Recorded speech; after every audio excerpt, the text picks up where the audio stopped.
म्हणजे दोन्ही म्हणत नाही मी, बस का, दोन्ही म्हणत नाही. पण मला वाटतं तुम्ही ते केसेसचं खरंच सिरियस घ्या.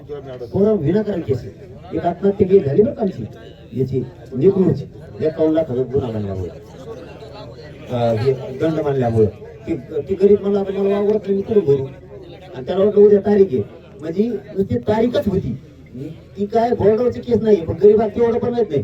पोरांना राज्यातले सांगतो की फक्त केस सुरू आहे, त्या केसीला घाबरू नका विनाकारण. ती काय कोर्टात निकाल नाहीये, तारखीयात. पण हे आपल्या पोरांना काय वाटतं हळू भरावं लागतात का काय, या आपण ते खोटा गुन्हा आहे, इथं निकाल दिला तर आपण हायकोर्टात चॅलेंज करू, पुन्हा भरायला का मोकळा नाही टाकून ते. घाबरू नका फक्त कोणी, आपण अजिबात गेले इथं खालच्याने निकाल दिला आपण वरच्या कोर्टात जाऊ. कारण खाली 20-25 वर्ष चालती, वर 30-40 वर्ष चालती, आणि त्याला लागणार आहे आपण. आता भरितो घंट्या भरितो का मरून जातो आपण, निकाल लागतच नाही. त्यामुळे आपण वरच्या कोर्टात जाऊ. थोडा विचार करा, मरू नका. मी तुमच्या पाय पडतो, मी खरंच पाय पडतो. होईल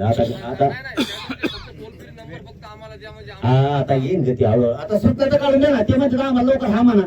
आपण 3 घंटे झाला हात म्हणा, आपण लावलं भाषण, तुम्ही तिकडून नाही इकडून काही हात बसत ते बस एक खुर्च्या त्यांना ऐकून घेण्याचे एखाद्या सापडे आणि तसं ते नाही. आणि त्यांना एखाद्या सापडेल ते आंदोलनाशिवाय येत नाही. येत का नाही का, दोन्ही लाखंड सारखाच आहे. 1 वर्षाची मुदत वाढ देऊन ते शिंदे साहेब काम करतात का बघतात आणि होईल. आता यांना सूचनाला आपण पाठवून देऊ. आता तुम्हाला बोला देणार जे तुम्हाला तो मग अंगावर घ्यायला मग तुमच्याकडे भडकून देणार आहे. आणि आधी सांगते आपले सांगितलं ईडब्ल्यूएस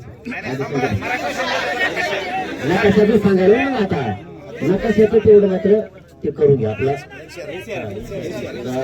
नकाशा उठवला, आपलं मराठा साम्राज्य छत्रपतींचा आपल्यासाठी गौरव आहे. ते काय उडले ते केंद्रात पुढे जायचं, पण ते उपसमितीत जाऊन करा आपली.